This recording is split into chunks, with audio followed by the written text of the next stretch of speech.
Okay, hello and welcome to the Reclaiming Closure workshop. I am so excited for us to get started on our workshop. We have so much today to cover. We are going to be talking about really reclaiming closure. Now, this is a 2-hour workshop so that we have an immersive experience so that we're not only just walking through learning the lessons, but we're also having an opportunity to really move through what has come up for us, and to be able to totally and completely release. So that's what we are going to do with this experience here today. So we're going to first go into the learning, or what I like to call the medicine, and then we are going to go through releasing with journaling, and then of course we're going into the integration with meditation, and then of course the support with coaching. What happens with the support with coaching is I will close down the recording and then we will go into support and coaching as needed.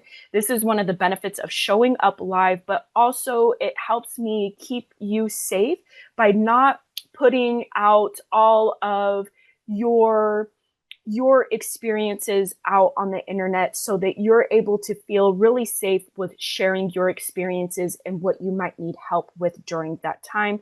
I feel like that is so important for everybody.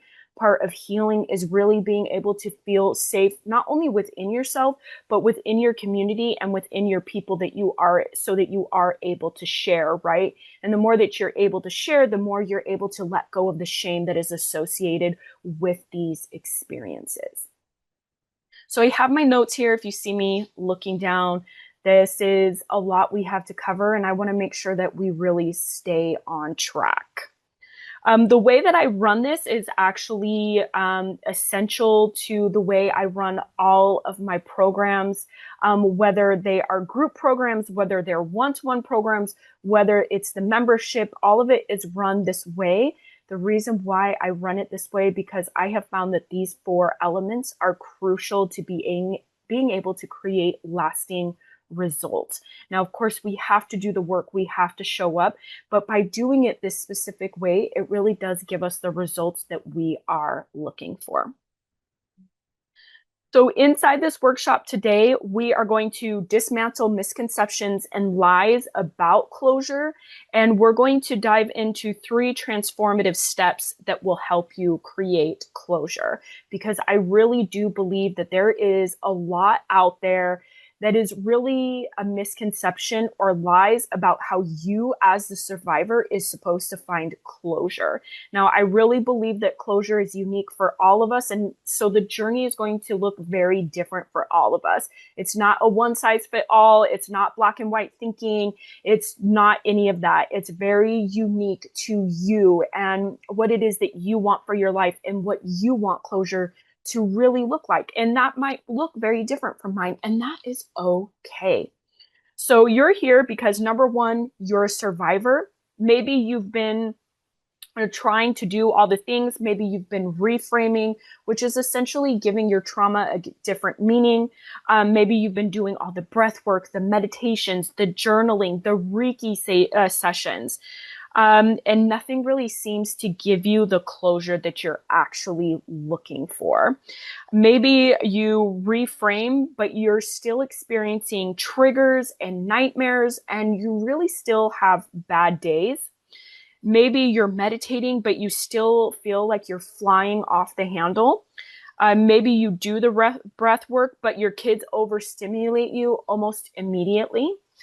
And maybe you've done the therapy, but you feel like you're constantly reliving your trauma that you've experienced. You feel like you should be over it by now, and you feel like you want to heal and you want to move on. You're ready to really find peace and prosperity and purpose, and you're really ready to let go of all of this. And you really want to be able to feel like you again. Now, if I missed anything, let me know in the comments. But if this sounds familiar, this sounds like you, please let me know, because I would love to know if this is resonating with you. Even if you're watching this on the replay and you feel comfortable and safe to comment that this is resonating, please let me know. I would love to hear that. All right. So for those of you that don't know who I am, this sounds like me. Okay, great. Good. I'm glad to hear that.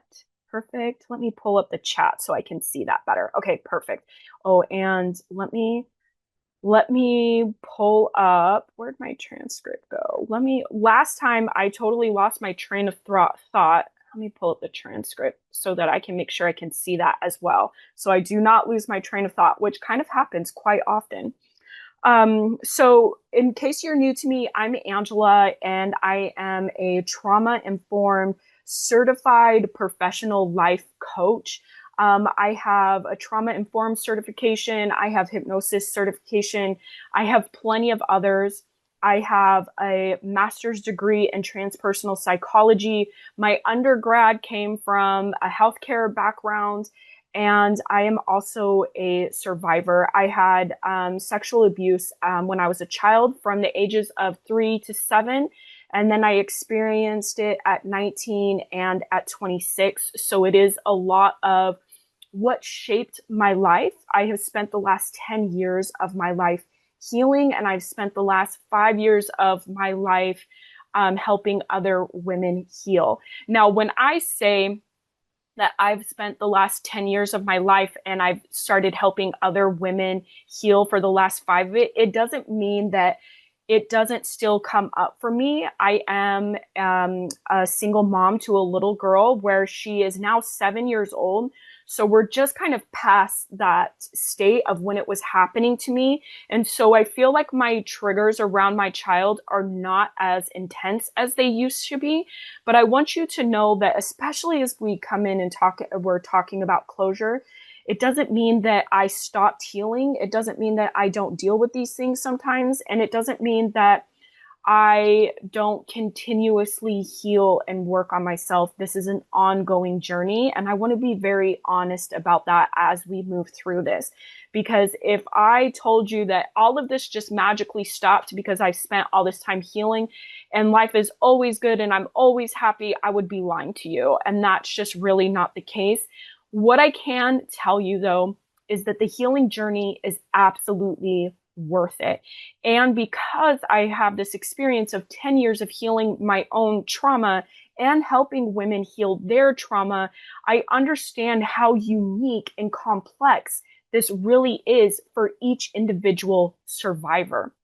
The reason why I do what I do is because when I was healing, there was no one like me on the internet. I mean, absolutely no one. There was no one on the internet that was sharing that they had been pregnant by someone that they had only known for 2 weeks, that had sexual abuse in their history and was openly talking about it. And there was just no one. And I was like, oh my gosh, like, I really wish there was someone out here sharing their story, sharing their experiences.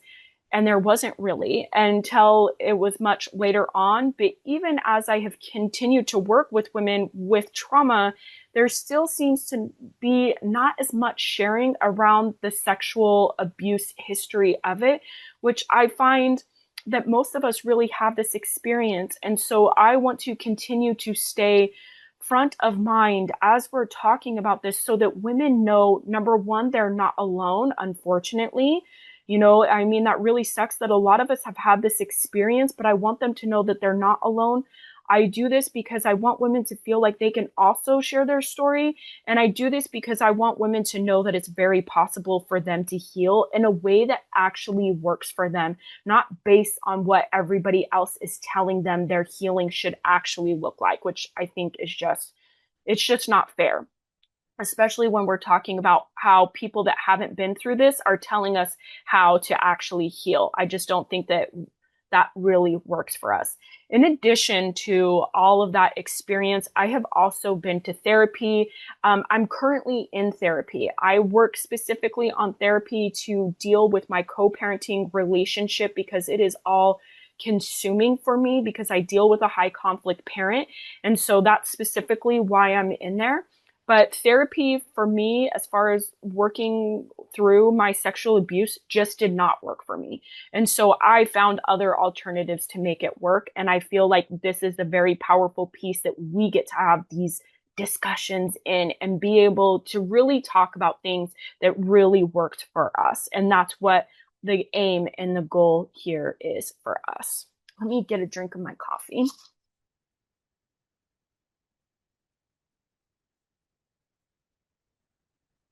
Throughout our workshop today, I am going to talk about my 12-week one-to-one program, the Unbound Freedom. And I'm just going to talk about it, and I'm hoping that that's going to be okay with everybody. And then we will dive into journaling after we dive through the medicine, which is our learning. And then we will go into the meditation and then, of course, the support. So let's get into this because this is my favorite part about this workshop right now is we're going to dismantle all of the lies that you have been told about healing or finding closure. And the first one is that you'll never be triggered, have nightmares or flashbacks, and you'll always be happy all the time. So this is not true. Again, this is why I brought this up is that even after all of my healing, even after everything that I've been through, okay, I still get triggered. Now, it's not as often as it used to be. It's not as intense as it used to be. And a lot of my triggers now have more to do with like my baby daddy and my daughter and things in work and money and things like that. That's where like a lot of my triggers really come from now. They're not really about my sexual abuse and that history. Now, that doesn't mean that I don't have them, especially with a young daughter. I do have those and those come into play. Yes, absolutely. But I can tell you that the flashbacks and the triggers and the nightmares, as far as sexual abuse goes, has really died down to a very, very bare minimum.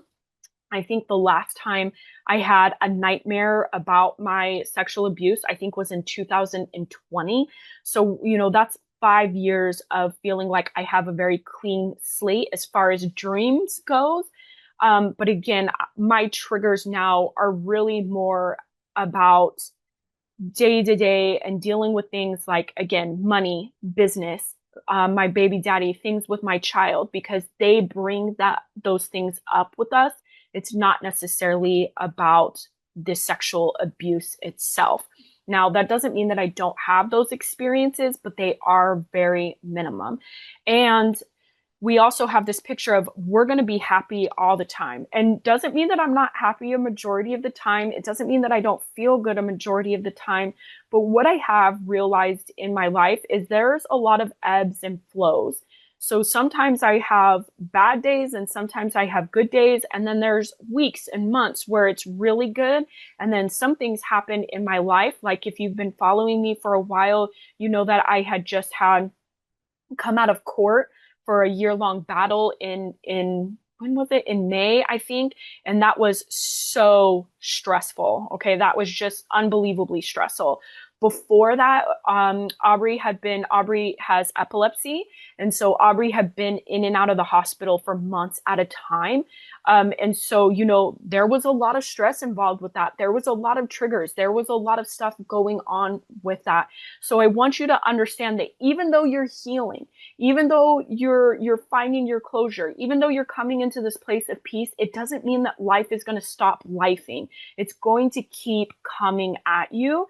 And you really want to be prepared for that because I feel like as survivors, we have this unrealistic expectation of how life is supposed to be after we're healed. And when we're not meeting those expectations of what we believe it's supposed to look like, we start to criticize ourselves and get down on ourselves.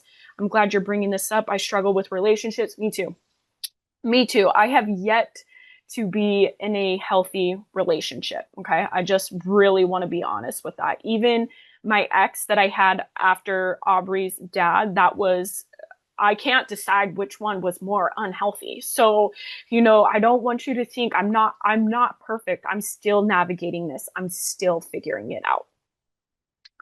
Okay. Okay. The next one I really want to talk about is because I feel like this is really depicted in like movies and TV, is that your closure is like a breakup and you're going to have this moment where you're going to see your abuser and everything in your life is going to be perfect and you get to tell your abuser off and then you get to walk away and float into the clouds.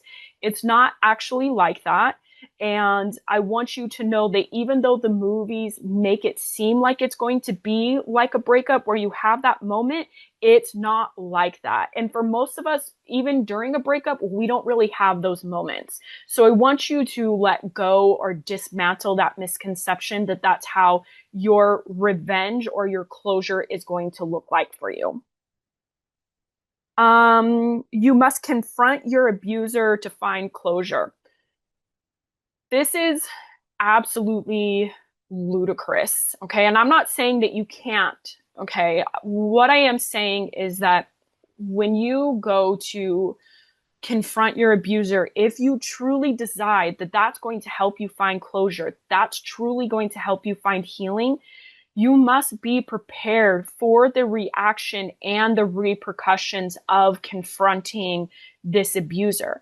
I have been in situations as the coach where my clients have decided that that was the answer, and it turned out that it really wasn't the answer, and it re-traumatized them because they weren't believed, because they didn't react in the way that the survivor was expecting them to react. So if you go in and decide to confront your abuser, you really need to decide whether or not this is going to be worth it to you. And most of the time it's really not. And the reason why it's really not is because we have these unrealistic expectations because of ourselves and the things that we've been conditioned with, but also because the TV and the movies make us think that once we go and confront this person, they're going to apologize and they're going to take accountability and responsibility. And the reality is that it's not always like that. So I want you to be really aware. I'm not saying you can't, but what I am saying is that usually there are major repercussions for going to confront your abuser, and it is absolutely not necessary for you to be able to find closure and heal. It's completely unnecessary. In my experience, um, when I finally remembered about my childhood abuse, he had already died. So there wasn't even an opportunity to confront and have that moment. So I want you to kind of understand that there's going to be a lot of complexities with being able to even be able to confront your abuser, even in the first place. For me, it's a relief knowing that I don't have to do that. Yeah, definitely. Because even so, the person that I had that experience with at 19, I don't even remember his name. And the one at 26, like, I don't even want to even deal with that. Like, no, thank you. We'll just leave that in the past, right? And so it's up to you. And the best way to decide is this truly going to help me heal or not? That is the best way to decide. And you may have to sit on it for a while, because if we get in this like rhythm, if you will, like I have to confront this because I want to know why and I need these answers. And it could be very ego driven rather than you driving it from a place of loving yourself. And that's okay. Sometimes, we get mixed up and we have to learn. But I want you to also be very aware of what could happen if you decide to confront your abuser. The next one is that you must forgive your abuser to find closure. So this one is a big one. And again, in my experience, I have not necessarily forgiven my abuser. I've come into acceptance.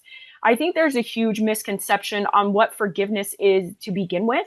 I think that we think that it's about physically saying that we forgive someone and not really about the emotions and energy that we have towards that person.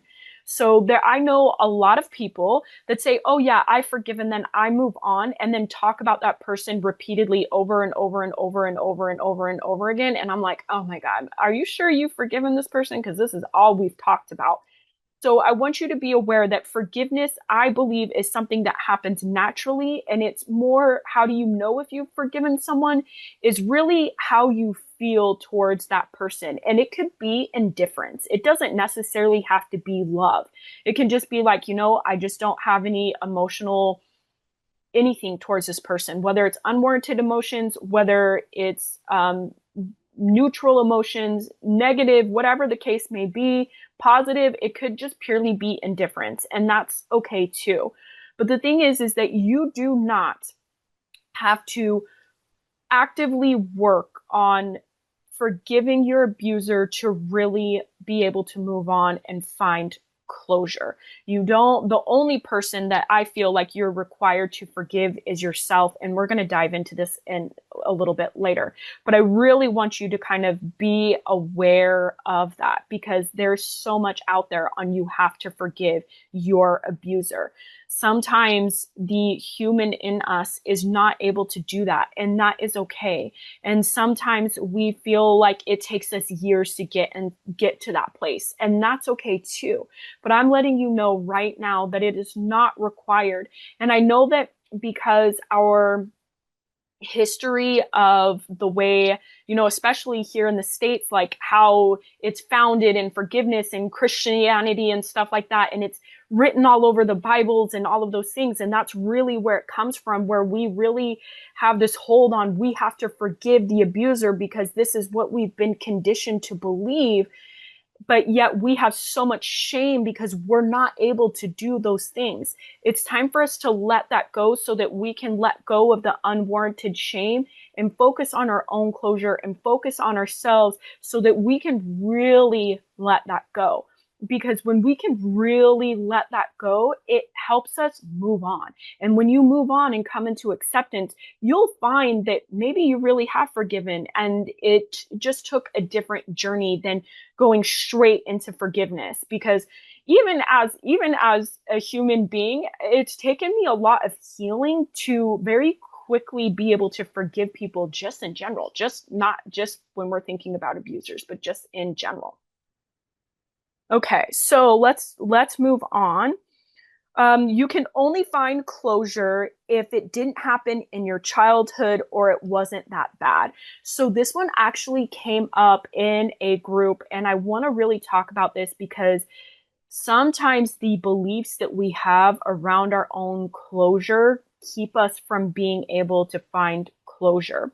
Now, I'm not saying that it wasn't that bad or that you're not going to be able to get over it or that you have to get over it.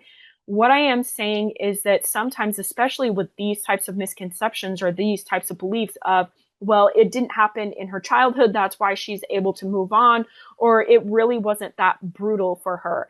The thing is that minimizing other people's trauma and their experience is actually a trauma response. And you can even do it to yourself. Well, I didn't have it in my childhood, or it wasn't that brutal for me, so I should be able to move on, or I shouldn't be having these types of emotional reactions to it.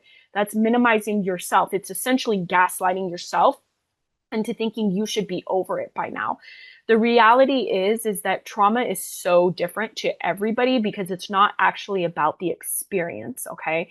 It is the imprinting that it has on your body. And that's really how things change, right? That's how come your energy shifts. How come you become a different person and you don't feel like you again.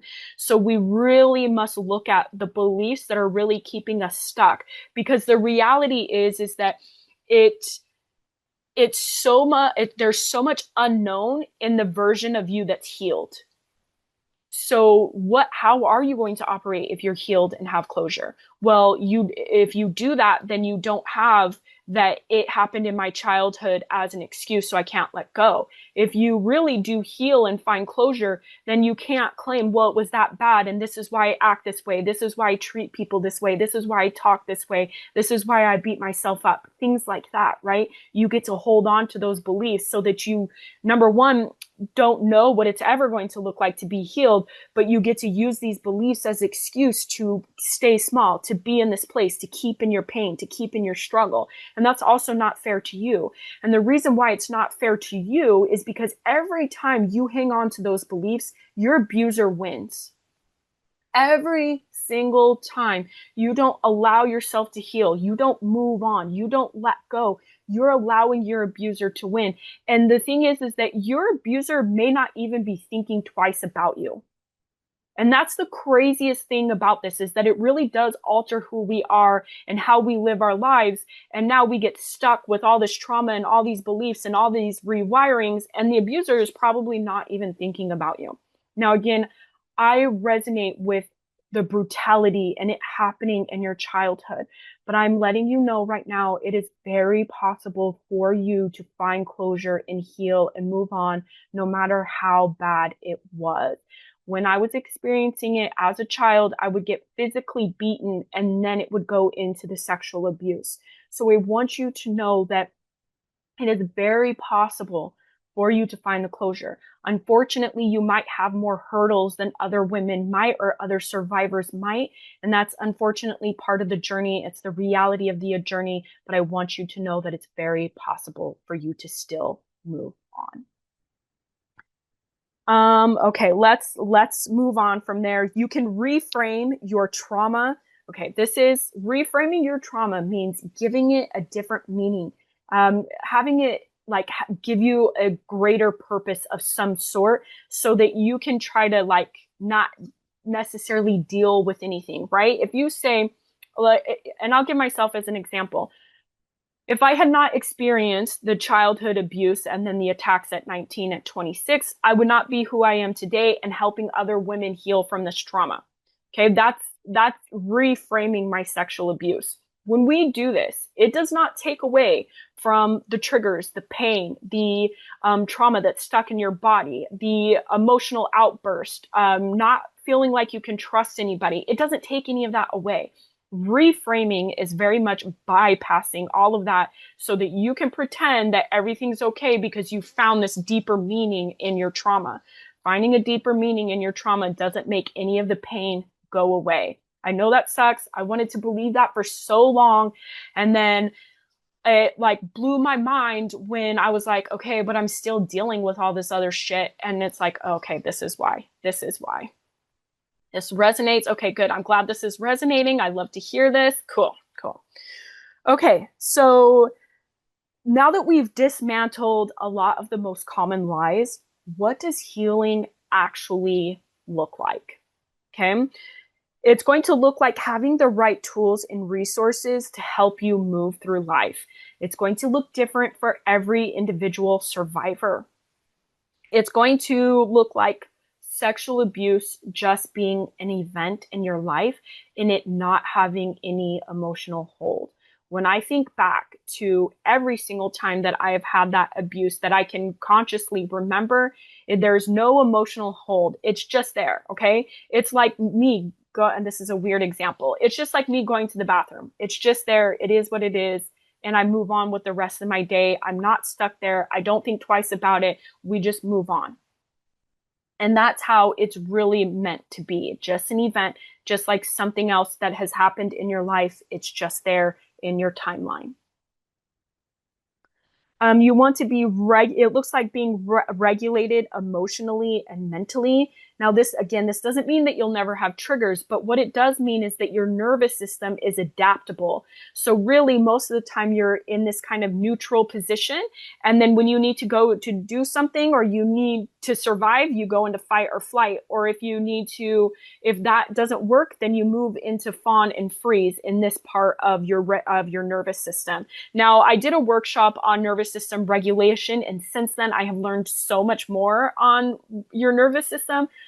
But I'm not going to dive too much into that, but I might do another workshop to really dive into the nervous system now that I know so much more about it. It's so fascinating. But the goal is to have your nervous system adaptable. You take care of yourself, like you really take care of yourself. You don't just pretend that you take care of yourself. And you're abundant and grateful for life. So, is there anything that I missed? What would you like your closure to look like? I would love to hear from you in the comments.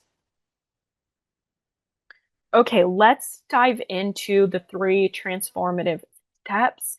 We might take up some time in the support section because we are going over a little bit more than I anticipated, but that's okay. We're going to move through this because I think the learning is so important as we move into the journaling. Okay, so let's talk about our first step, which is releasing without reliving. This coincides with the trauma just being an event for you. What I do is when I take my clients through a very specific technique in my one-to-one program, the Unbound Freedom, we actually release the trauma without ever reliving it. A lot of the times why survivors don't want to heal at all has so much to do with not wanting to relive the pain, not wanting to really feel the emotions that the pain and the betrayal and the shame have caused, right? And so that's really why we tend to avoid it or not deal with it because we don't really want to take it head on. Inside the Unbound Freedom program, you don't have to really face it like that in order to release it. I have a technique that we can use inside the program and I call it releasing without reliving. And it is by far the most powerful thing that I have ever experienced. I have experienced it myself and it was absolutely life-changing. When I take my clients through it, I can see them change from this specific week that we do this into the next week. And it's just absolutely, it's so mind blowing. It is the coolest thing that I get to do inside the Unbound Freedom program. It's the best. And it's something that I get to re-experience with everybody over and over again. Okay, let me know that you're still with me. I'm going to get a drink of my coffee. I'm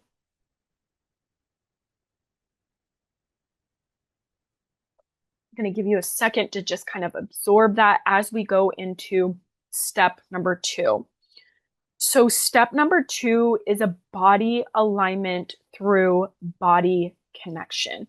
This is so important for survivors because as a survivor, you're usually dissociated and numb to your body, and you can't really hear anything or hear anything that's truly going on with your body. And when you do hear it, you really don't have any idea if it's your anxiety, if it's your fear, if it's really true or not. And even when we think about listening to our intuition, what we don't understand is that really our intuition is really feeding through our body. So if we're dissociated and numb and not ever feeling safe within our body, guess what happens? We can't even hear our intuition. And if we do hear our intuition, we're not really sure what to do with it and we don't trust it. The way to really shift this is to regulate our nervous system. In order to, when you regulate your nervous system, you start to feel safe and present in your body. The more that you feel safe and present in your body, the more that you hear your intuition, the more that you trust yourself, the more that you take action, the more that you set boundaries, the more that you speak up, the more that you're willing to do things, the less triggers you have, the less anxiety you have, the less overthinking you have. It is so powerful. And this is one of the most important things that you can do inside this program. When I focus on body alignment with my clients through regulation and through other techniques and meditations that we have, it's absolutely life-changing.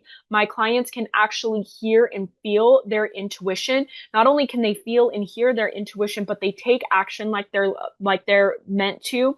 They lose coping mechanisms that had been holding them back before and keeping them stuck in loops, and it absolutely changes their lives because you begin to truly feel safe inside your body, and that changes everything. I am relearning this as we speak. It is so fascinating what happens when we really focus on body alignment through body connection. It changes our lives.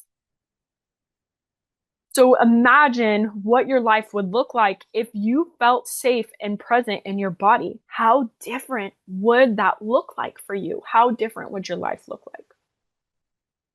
So let's go into step number 3. Step number 3 is self-forgiveness to flourish.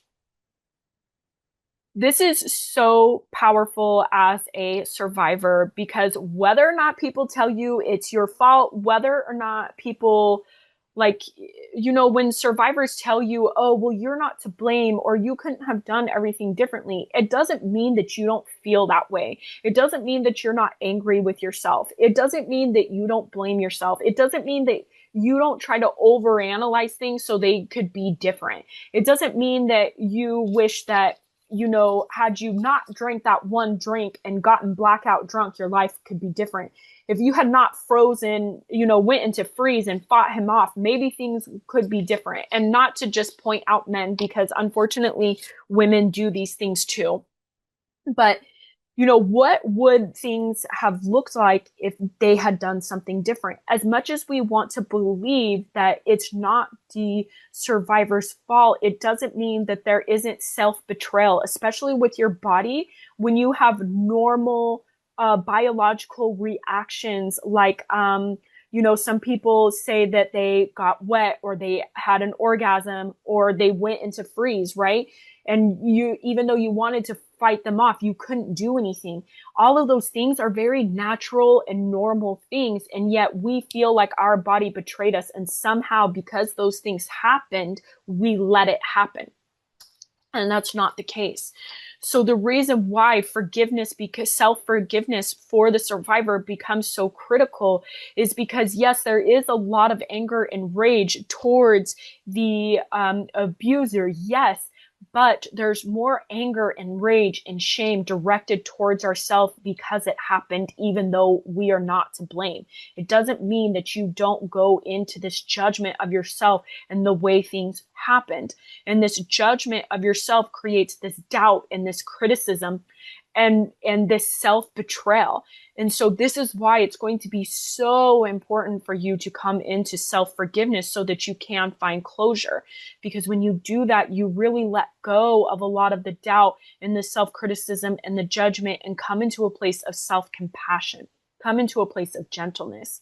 Now, when I work with my clients one-to-one in the Unbound Freedom program, we do a very specific technique so you can begin to forgive yourself, so you can begin to come into acceptance of yourself and your naturally the way that your body reacted so that you can find this closure that you're looking for. And it is so powerful. When my clients do this, I had a client that we walked through the self-forgiveness meditation and the technique, and she said she immediately started taking action on what it is that she wanted and then started a business because of this self-forgiveness technique and time that we spent in this space, because she was able to let go of all the shame and all the self-betrayal and all the failures that were really weighing down and really being stuck in her body that kept her from what she really wanted.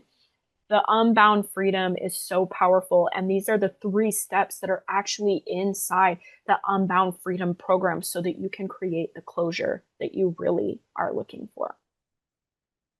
All right. Let me know how you're feeling. Were there any aha moments? If you want to save those for the support section, that's totally fine. I understand. But let me know how you're feeling. We are going to get into the, oh, it's not up. Okay. Give me just a second. Let me pull this down. Oh. Oh, shoot. Okay. Documents.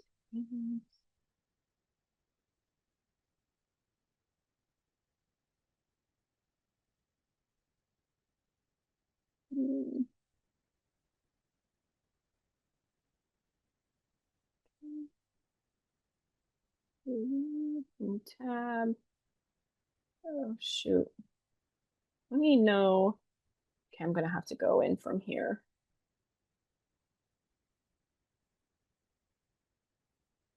Okay, perfect. It looks like it is showing. Let's do present. Okay, we are going to get into the journaling session of this. So you want to make sure that you have a pen and paper. Oops. And okay, I keep hitting the wrong app. Okay, so we're gonna do 5 minutes each on each one, and we are going into the journal prompts for reclaiming closure. Let's go ahead and get into the first one. The first one is which lies and misconceptions have kept you stuck? And go ahead and start right now.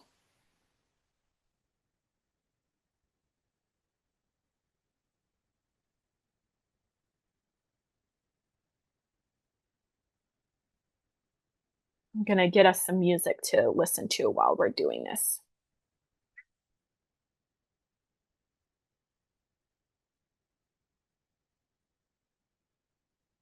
It's not really music. It's like waves. I don't know if you can even hear this.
While you guys are journaling, I'm so sorry I have to do this. I'm going to run to the bathroom or I'm not going to be able to focus.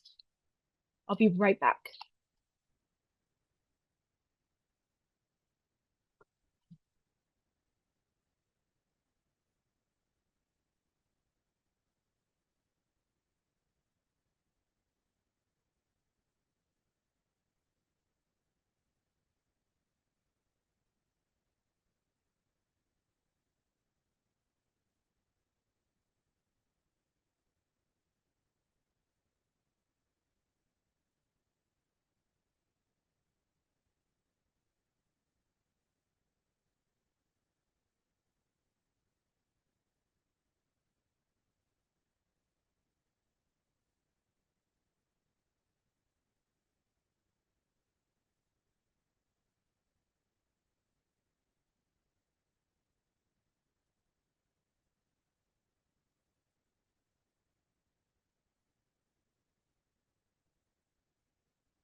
Oh, shoot. If you can still hear me, I'm pretty sure my power just went out. Oh no. Okay, okay. I don't even let me Let me go back to recording this. Again, the power went out. I have no idea what happened. I had to go get the hotspot all connected and stuff. Let me put the transcript up. Hopefully you guys come back and see this. I have no idea what happened. Um, Let me go back to sharing. Give me just a second. Now I have to use the mouse on my computer instead of what I thought I was going to do. Okay. Okay. So we have, oh, okay, you see it. Okay, so we just finished question number 1.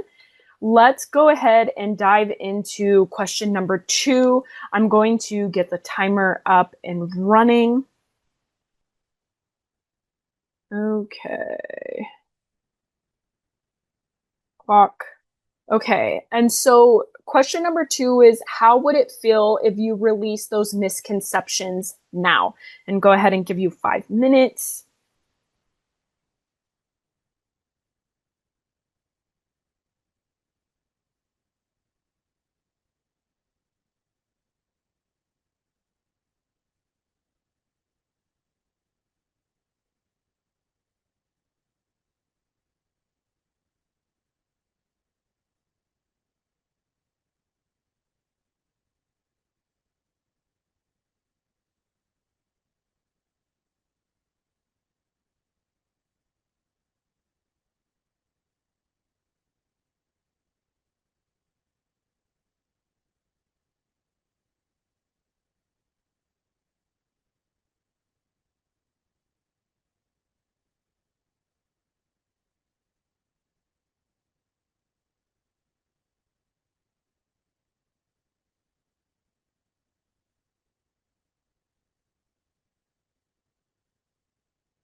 Okay, we have roughly about 1 minute and 30 seconds until we move on to the next one.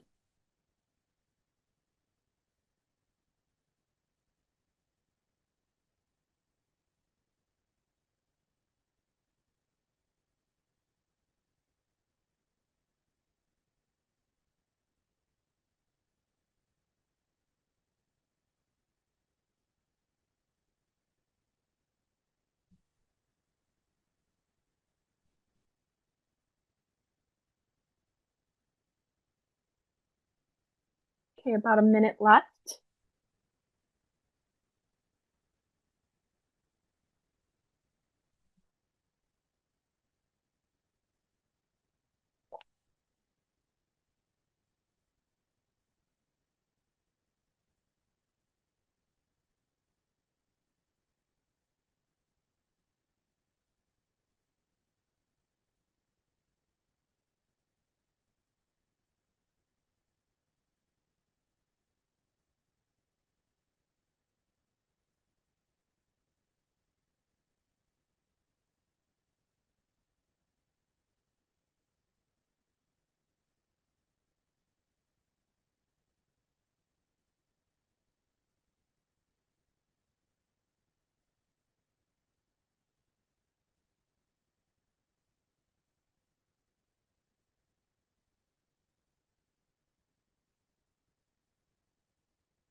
Okay, and going on to the next question.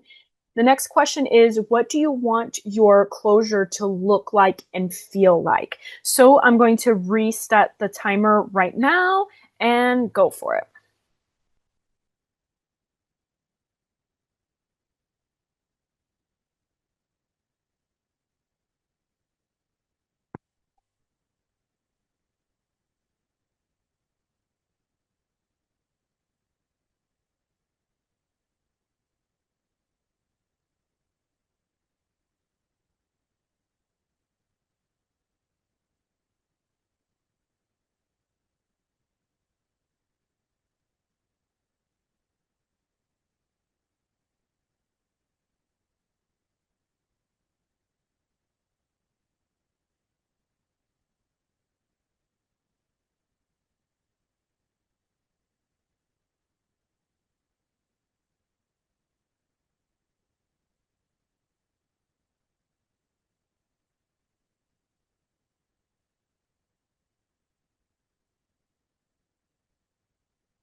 We have about 2 minutes left on this question.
And about a minute left.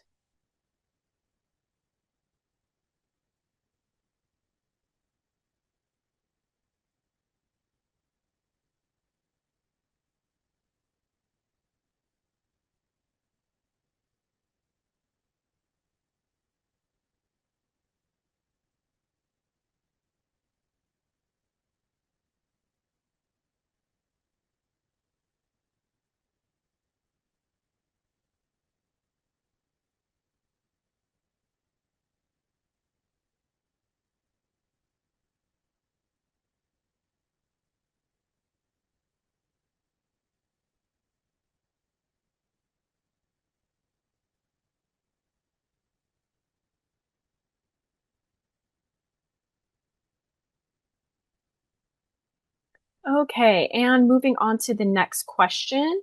Oops. Next question is what's blocking you from that closure? And go ahead and begin.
We have roughly about 1 minute left.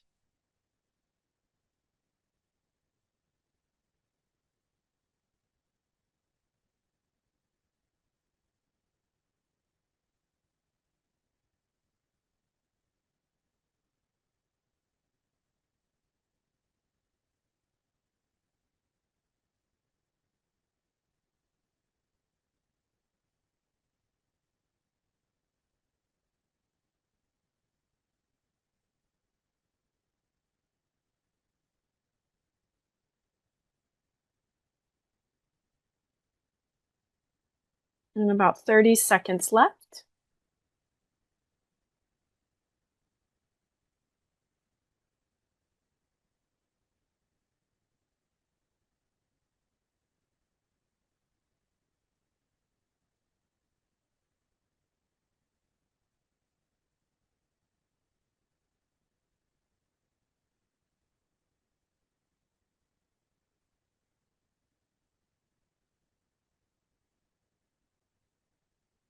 Okay, and time is up. Now we're going to go into the last question. What's one step that you can take right after this workshop to create closure? I'm actually going to change this to a 3-minute timer because of the time. Um, and because of the time and the way things have played out, so that we have more time to go through the meditation and go into the support if we need it. So let's go ahead and start now.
Okay, we have about a minute left.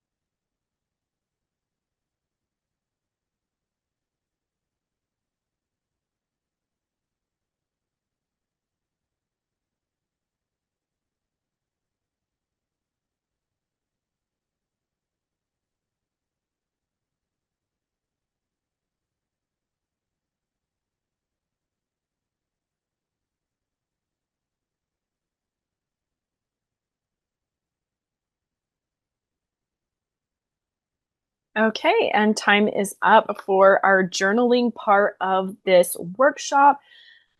I'm pretty sure that's it. There shouldn't be any more. Okay, so let's go ahead. Oop, come here button. Okay, and we're going to stop the share. And now we are going to go into the meditation part of this. I am so sorry about the power turning off and all of these things and had to scramble around, but hopefully you get to catch this out on the replay because we are kind of strapped for time here, especially if people show back up and come into the support. We are going to roughly do about a 15-minute meditation-ish. What we're going to do is this is going to be more of releasing any of the misconceptions and lies that you feel have been keeping you stuck from being able to find the closure.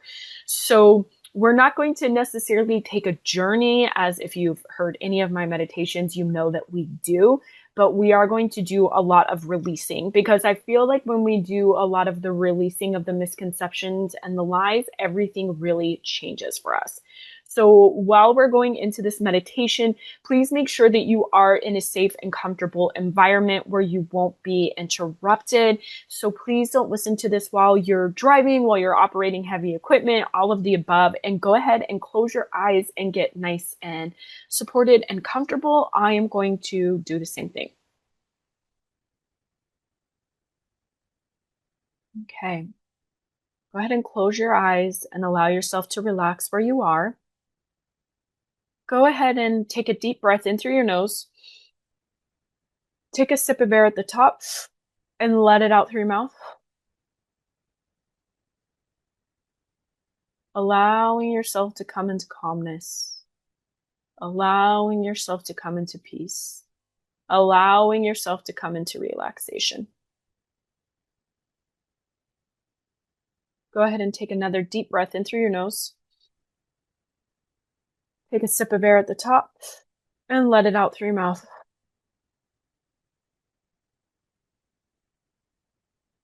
Feeling supported with where you're at. Allowing yourself to go deeper and deeper into peace. Deeper and deeper into relaxation. Deeper and deeper into awareness. Go ahead and take another deep breath in through your nose. Take a sip of air at the top and let it out through your mouth. Feeling totally and completely relaxed now.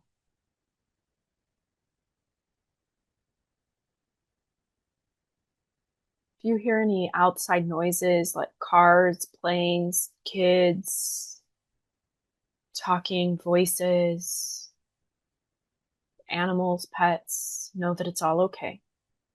They're going to take you deeper and deeper into relaxation, deeper and deeper into peace, deeper and deeper into awareness.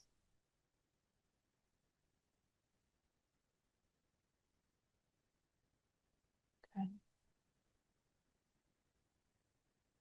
Today's intention for our guided meditation is to release any lies or misconception that are keeping you from the closure and healing that you really desire.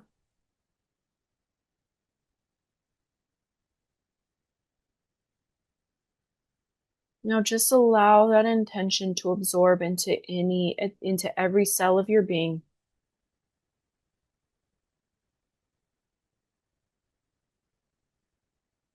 And just let it go, trusting that we'll get there in divine and perfect timing for you.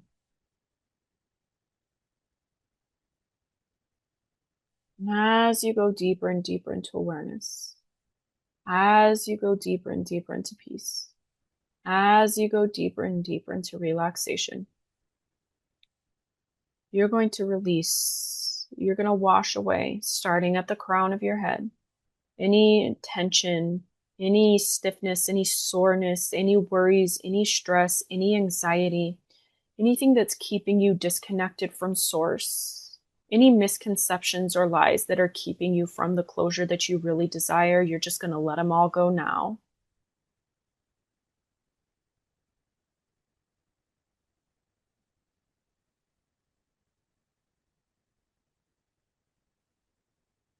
Okay. If there are any thoughts spinning around in your head, know that it's okay. Just see them, let them go. Just see them, observe them, let them go. See them, observe them, let them go, and come back to my voice. Now I want you to go ahead and drop into your third eye. And again, you're going to release, you're going to let go, you're going to wash away of any tension, any worries, any fears, any stress, any anxiety, anything that's keeping you from seeing beyond or the bigger picture, any misconceptions or lies that are keeping you from closure. You're just going to let them all go now.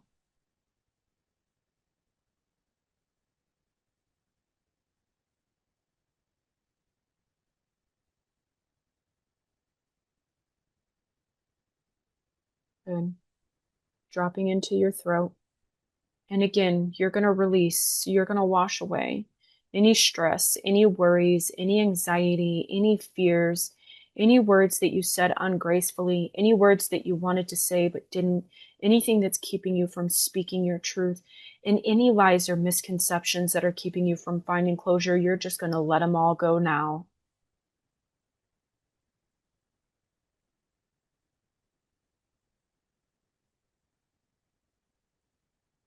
Good. And going deeper and deeper into relaxation, deeper and deeper into peace, deeper and deeper into awareness. You're going to drop into your heart.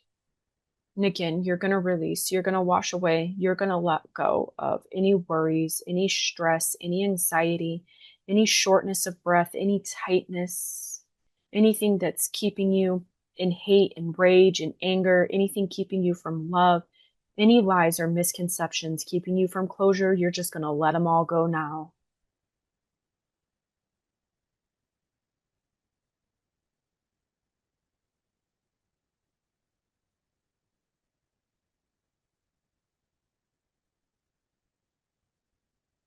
Okay. Now dropping into your solar plexus. Again, you're going to release, you're going to wash away. You're going to let go of any worries, any fears, any stress, any anxiety, anything that's keeping you disempowered, anything that is keeping you from freedom, any lies or misconceptions that are keeping you from closure. You're just going to let them all go now.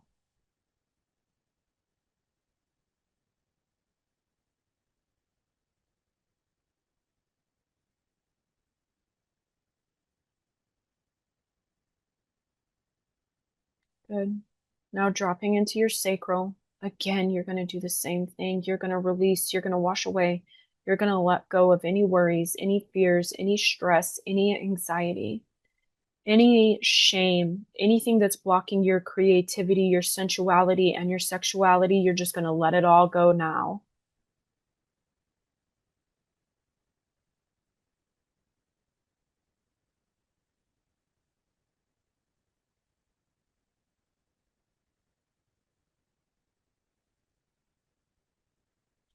Okay. Dropping into your root.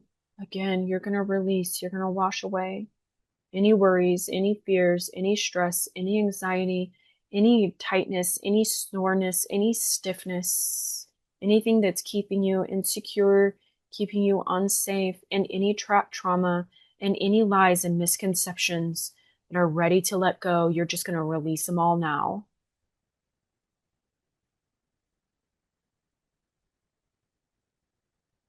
And just let any old and stagnant energy from your hips, your thighs, your hamstrings, your shins, your calves, your ankles, your feet, and your toes, just let it all go now. Washing away.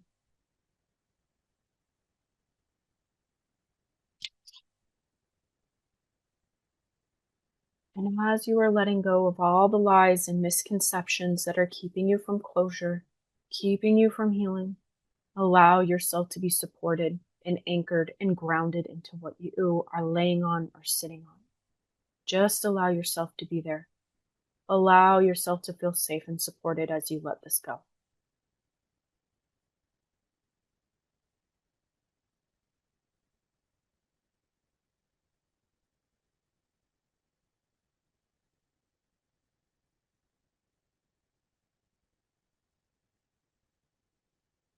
Just allow yourself to be here, knowing that anything that you have to do can just be set down for just a moment, allowing yourself to release and let go of these lies and misconceptions fully and completely in perfect and divine timing for you.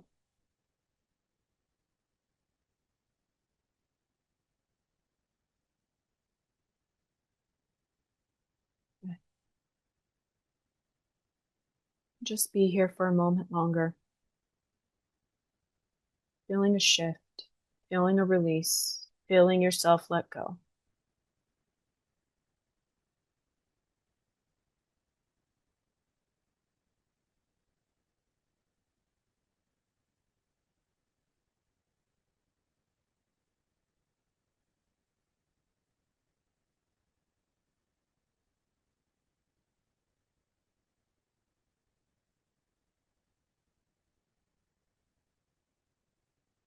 Okay. Take another deep breath in through your nose. Take a sip of air at the top and let it out through your mouth.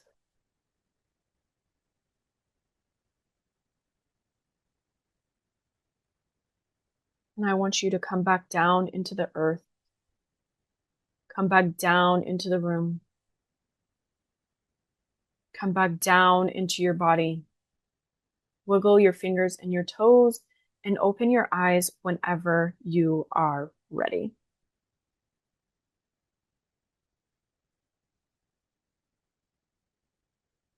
Okay, perfect. Let me know how that was for you. We are looking at right at the perfect timing. Let me know how that was for you. Even if you're watching this on the replay, I would love to hear the feedback. That meditation wasn't as intense as we normally go into. If you have heard any of my meditations, you know we go on such a journey. I love doing guided meditations. We get a lot of sip of water. Okay. So before we go into the support hour and I turn everything off, I turn off the recording, we go into the Q&A, we go into the support. Again, that is a benefit for being live here. The reason why I turn off the recordings during the support hour is number one, to protect your safety and your identity. I know that we share very sensitive information and I want that to be kept safe and kept private for you because I feel like that's important. But number two, I feel like it's a benefit for showing up here live. And so I do this specifically for the women who show up live. So before we get into the support section, I want to let you know that the Unbound Freedom, my 12-week one-to-one program, it does have spaces available. So if you are really looking to find support while you walk through this journey of finding closure so you can step into peace, purpose, and prosperity, this program is going to be for you. It's $3,500 pay in full. However, there are payment plans available for you. When you're watching this on the replay, I will drop that down in the descriptions below. I will drop the link in all of the socials so you know that it's there and available if you're interested. If you have any questions or want to reach out to me or want to really see if it's for you, then you can go ahead and reach out to me on the socials at Transform with Angela and I will be there. I'm loving this workshop, even though we had a few hiccups. There were a few things that went all crazy, but that's part of being live and that's part of, it's part of life sometimes. So I'm so happy and thank you so much for being here. I'm grateful that you invested in your time and yourself to be here. I would love to hear the feedback on how this workshop helped you create the closure that you're wanting.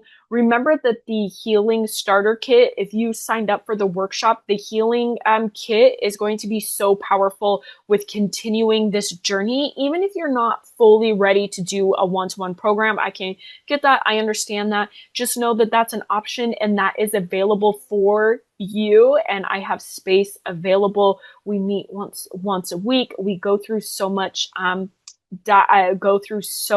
to really help you create that closure, that releasing without reliving, that body alignment, that self-forgiveness to flourish, and so much more. So if you are interested in that, I highly recommend that you reach out to me and we can get started. All right, this is what I have for you. We're going to go into the support section and I will see you later. Bye.